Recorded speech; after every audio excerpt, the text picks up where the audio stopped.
Yangi Qirmizi xonadon yoxud Qalbim o'g'risi serialining 182 qismi 2025 yil 27 oktyabr kuni soat 20 da Mening yurtim telekanalida namoyish etiladi. Ushbu qismda tomoshabinlarni yana his-tuyg'ularga boy lahzalar kutmoqda.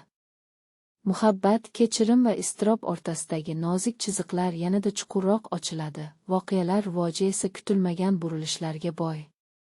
Serial nafaqat syujeti, balki aktyorlarning samimiy ijrosi bilan ham ajralib turadi.